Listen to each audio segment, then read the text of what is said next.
रात के लगभग 8:30 बज चुके थे। निधि रसोई में रात का खाना बना रही थी और खाना लगभग बन भी चुका था। केवल दाल में तड़का लगाना ही बाकी था। वैसे भी आज उसने हल्के फुल्के दाल चावल ही बनाए थे। दोपहर में कुछ मेहमान आए थे, इसलिए पनीर और छोले दोनों की ही सब्जी बनी थी। तो रात में हल्का फुल्का ही ठीक रहता है। अभी निधि ये सोच ही रही थी कि सास ममता जी ने रसोई में प्रवेश किया। बहू, शिल्पा के सास ससुर आने वाले हैं, फटाफट से खाना बना दो। कुछ बढ़िया सा बना देना। आखिर समधी आए हैं, कोई कंजूसी मत करना। ऐसा ना हो कि कल शिल्पा को दो बातें सुननी पड़े। मैं जरा सोफे के कवर बदल देती हूँ। निधि के जवाब की प्रतीक्षा किए बिना ही सास ममता जी बाहर चली गई, क्योंकि वो जानती थी कि निधि सब कुछ संभाल लेगी। लेकिन ममता जी की बात सुनते ही निधि को 10 दिन पहले की घटना याद आ गई और ना चाहते हुए भी उसका मन एक बार फिर से दुखी हो गया। दरअसल ममता जी की आदत है, वो अपने रिश्तेदारों का स्वागत बहुत ही अच्छे तरीके से करती हैं, लेकिन अक्सर जब निधि के घर से कोई आता है तो उन्हें उचित सम्मान नहीं देती। जब भी निधि के घर से कोई आता है तो ममता जी अक्सर मुंह बना लेती हैं। कभी अच्छे तोहफे ना लाने का ताना देती हैं, तो कभी ये ताना देती हैं कि बेटी के घर यूं रोज रोज नहीं आया जाता। कभी बची हुई मिठाई उनके आगे रख देती हैं, तो कभी कोई और ऐसी बात जो निधि को दुखी कर देती है। लेकिन पिछली बार तो हद ही हो गई, जब निधि के माता पिता अचानक बिना किसी पूर्व सूचना के आ गए। तो ममता जी ने दोबारा खाना ना बनवाकर दाल को पानी डालकर पतला करने का आदेश दे दिया और दोपहर की पड़ी हुई सब्जियों में छौंक लगाकर गर्म करने को कह दिया। और रायते में तो वो खुद ही पानी डालकर चली गई। केवल खाने पीने में ही नहीं, अक्सर वो अपनी बातों से ये बता देती हैं कि निधि के परिवार में से किसी का भी यहाँ आना उन्हें पसंद नहीं। वहीं दूसरी तरफ अगर उनकी बेटी के ससुराल से कोई आता है तो 36 तरीके के व्यंजन बनाए जाते हैं, उन्हें पूरा सम्मान दिया जाता है। आज भी जब उन्हें पता चला कि बेटी के सास ससुर आने वाले हैं तो उन्होंने निधि को बढ़िया खाना बनाने का हुक्म दे डाला। हालांकि बाकी हर तरीके से ममता जी का व्यवहार निधि के प्रति बहुत अच्छा रहता है, लेकिन न जाने क्यों जब भी बात निधि के परिवार वालों की आती है तो उनका व्यवहार बदल जाता है। बस यही सोचकर आज निधि की आंख भर आई।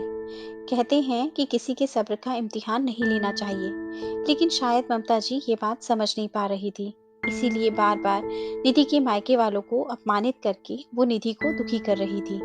लेकिन आज न जाने कहां से निधि में भी हिम्मत आ गई। अपने आंसू पोंछकर वो हॉल में आ गई और सोफे के कवर बदलती हुई ममता जी से बोली, मम्मी जी, दीदी के सास ससुर कब तक आएंगे, क्योंकि खाना तो लगभग बन ही चुका है। अरे अभी तो तुझे बोल कर आई हूँ, इतनी जल्दी खाना कैसे बन गया। मम्मी जी वो क्या है ना, दाल चावल तो बन ही गए हैं। दाल में पानी डालकर उसे पतला कर देती हूँ, रायते में भी पानी डाल देती हूँ, और दोपहर वाली जो पनीर और छोले की सब्जी बची हुई पड़ी है ना, उसे भी थोड़ा-सा फ्राई करके तड़का लगा दूँगी। और पूरियों का आटा तो दोपहर का ही बचा हुआ पड़ा है, तो एक्स्ट्रा खाना बनाने की कोई ज़रूरत ही नहीं है। वैसे भी आप ही तो कह रही थी ना उस दिन कि समधी तो घर के ही होते हैं, वो तो अपने ही होते हैं, वो थोड़ी ना बुरा मानेंगे, अगर हम उन्हें दोपहर का खाना खिला देंगे। अब दोबारा खाना बनाएँगे, तो दोपहर का खाना वेस्ट हो जाएगा ना। याद है मम्मी जी आपको, उस दिन जब मेरे मम्मी-पापा आए थे, तब आपने यही कहा था, तो फिर आज भी ऐसा ही करते हैं। दीदी के सास ससुर भी तो समधी ही हैं, घर के ही हैं, अपने ही लोग हैं, वो थोड़े ही ना बुरा मानेंगे। क्यों? सही कह रही हूँ ना मैं मम्मी जी। निधि की कही हुई हर बात आज ममता जी को आईना दिखा रही थी और उन्हें ये एहसास करवा रही थी कि आज तक वो निधि के परिवार वालों के साथ कितना गलत कर रही थी।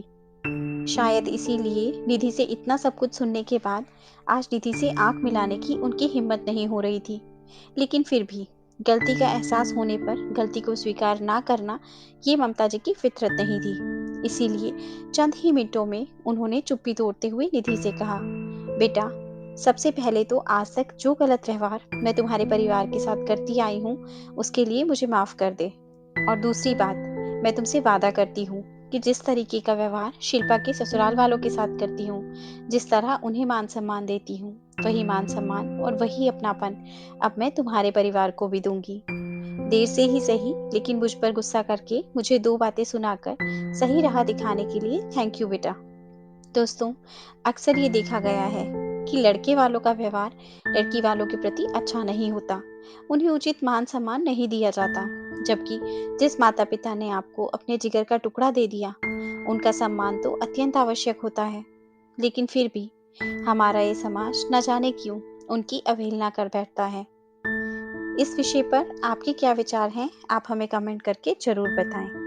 दोस्तों, आशा करती हूँ आपको ये कहानी अच्छी लगी होगी और ज़रूर कुछ नया सीखने को मिला होगा। आपका एक लाइक, शेयर और सब्सक्राइब हमें ऐसी ही और वीडियोस बनाने के लिए मोटिवेट करता है। इसलिए अगर अभी तक आपने हमारा चैनल सब्सक्राइब नहीं किया, तो प्लीज़ आप हमारे चैनल को सब्सक्राइब करें। आपसे कल फिर मुलाकात होगी एक नई कहानी के साथ। धन्यवाद।